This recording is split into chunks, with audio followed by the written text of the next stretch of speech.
Assalamualaikum warahmatullahi wabarakatuh. Bismillahirrahmanirrahim. Alhamdulillahirabbil alamin. Wa bihi nasta'inu ala umurid dunya waddin. Wassalatu wassalamu ala asrofil anbiya'i wal mursalin. Wa ala sayyidina wa maulana wa habibina Muhammadin wa ala alihi wa sahbihi wa dzurriyyatihi wa atba'ihi ajma'in ila yaumiddin. Amma ba'du. Dengan channel Tukang Kebon dan Kucing yang setia di sini, hari ini kembali kita akan membahas mengenai budak angon atau Satrio Piningit. Dan kali ini saya akan mengetengahkan sebuah bahasan yaitu mengenai sukma budak angon atau Satrio Piningit. Telah saya kabarkan sebelumnya bahwasanya sosok budak angon atau Satrio Piningit sebelum kemunculan jasadnya, sukma beliau, ruh beliau telah terlebih dahulu diturunkan ke dunia ini sebagai sukma seorang raja yang sejati. Bahkan sebelum muncul masa-masa raja-raja di dunia ini. Sebab dunia ini digenggam kekuasaannya oleh dua golongan yang sangat istimewa, yaitu golongan pertama adalah para nabi dan rasul, dan golongan yang kedua adalah para raja. Tentang golongan ini insya Allah khusus akan saya bahas dalam salah satu konten kita. Sukma budak angon atau Satrio Piningit telah diturunkan jauh-jauh hari sebelum beliau budak angon atau Satrio Piningit ini lahir ke dunia. Lalu sejak kapan sukma tersebut diturunkan? Sebagaimana kita ketahui informasinya dari Uga Wangsit Siliwangi bahwasanya beliau budak angon atau Satrio Piningit ketika telah terlahir jasadnya di dunia ini, tetapi ruhnya belum menyatu dengan tubuhnya.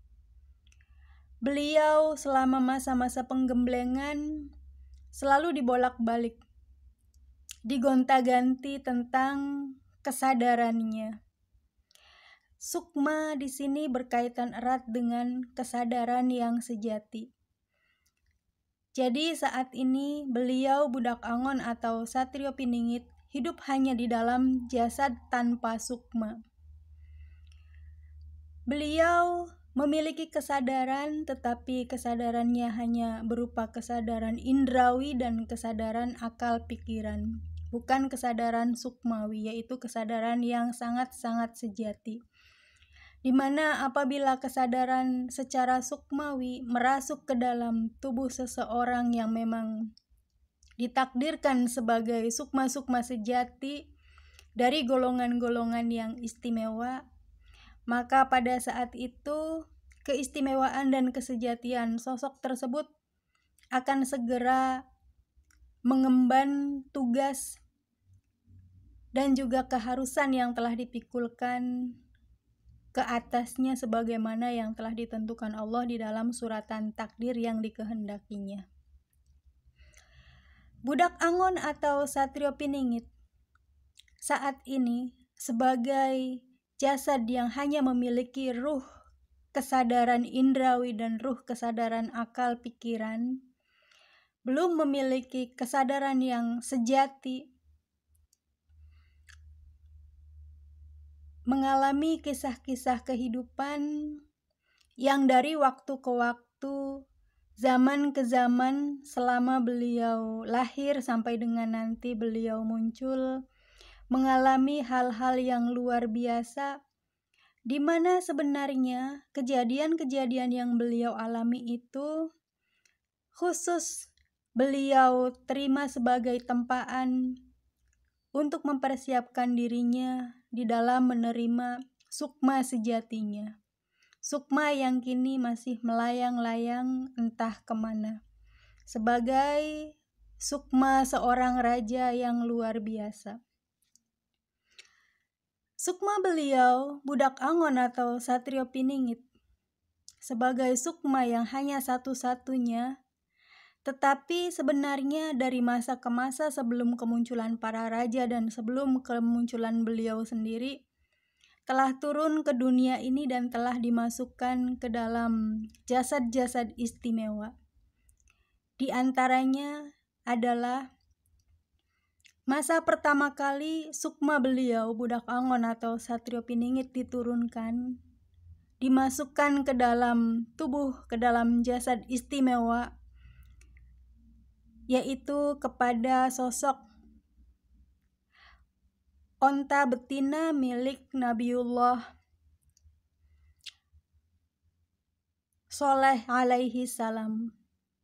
Pada masa itu, masa-masa raja belum muncul sama sekali, tetapi masa-masa kenabian telah ada.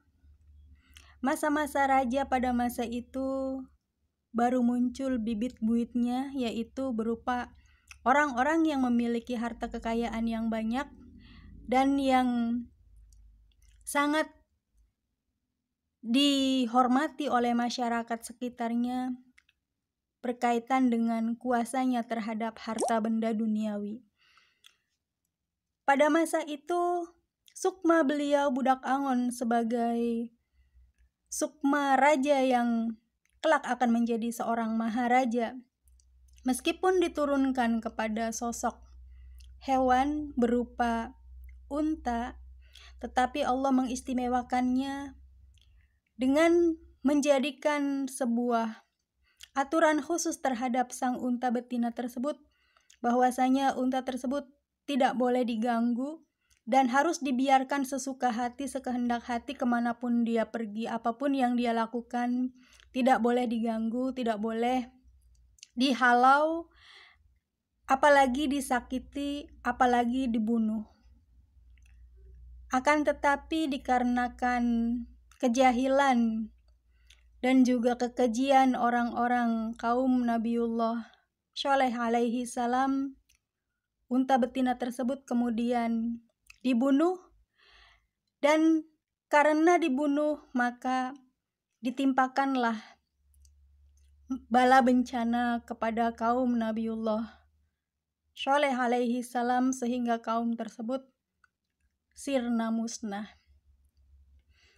Setelah masa Nabiullah Sholeh alaihi salam, kemudian sukma beliau budak Angon atau Satrio Piningit melayang-layang kembali, sehingga pada masa zaman Nabiullah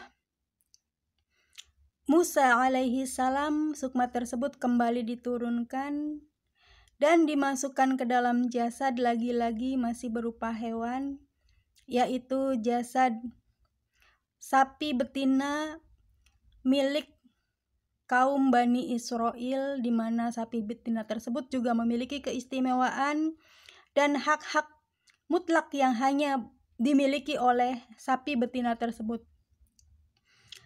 Salah satunya adalah tentang warnanya, dan keistimewaan lainnya adalah bahwasanya unta betina ini tidak pernah dijadikan sebagai, maksud saya bahwasanya sapi betina tersebut tidak pernah dijadikan sebagai sapi yang dipekerjakan, dan sapi ini hingga masa berakhirnya sukma sang budak Angon atau Satrio Piningit di dalam tubuhnya tetap terjaga sebagai sapi yang belum pernah kawin dengan sesamanya. Begitu juga dengan yang terjadi pada unta betina yang sebelumnya.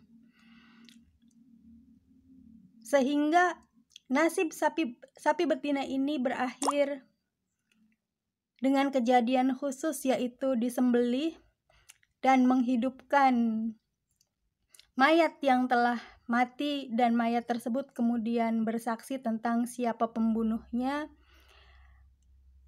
Dan kisah lainnya tentang sapi betina, insya Allah mudah-mudahan sahabat sudah pernah mengetahuinya.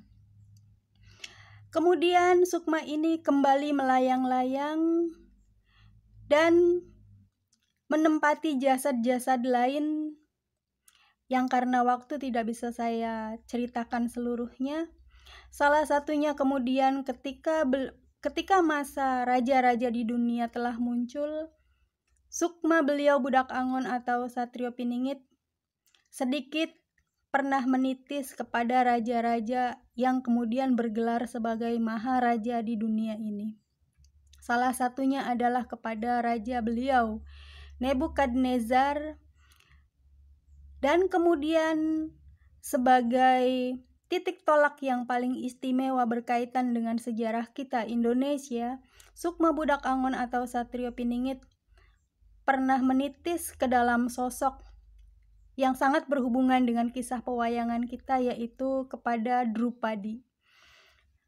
Drupadi di mana sosok tersebut merupakan sosok yang pernah menjadi isi doa dari orang tuanya karena menginginkan seorang anak yang menguasai dunia. Diturunkanlah kepada sosok sang Drupadi, akan tetapi karena Drupadi seorang perempuan dan orang tuanya tidak menghendaki bahwasanya kerajaannya dipimpin oleh seorang perempuan, kemudian tidak menerimanya. Sejak saat itu, sukma Budak Angon atau Satrio Piningit kembali lepas dan kembali melayang-layang. Kalaupun pernah turun kepada raja-raja yang lain, itu hanya titisan-titisannya saja, tetesan-tetesannya, sedikit saja, tidak keseluruhannya. Sukma beliau Budak Angon atau Satrio Piningit akan sepenuh-penuhnya kembali menitis, kembali merasuk ke dalam jiwa dan raga sang pemilik sukma dan sang pemilik badan yang sejatinya, yaitu Budak Angon atau Satrio Piningit. Dan waktunya insya Allah tidak akan lama lagi, hanya dibutuhkan kesabaran, penantian kita dan keyakinan dari kita semua bahwa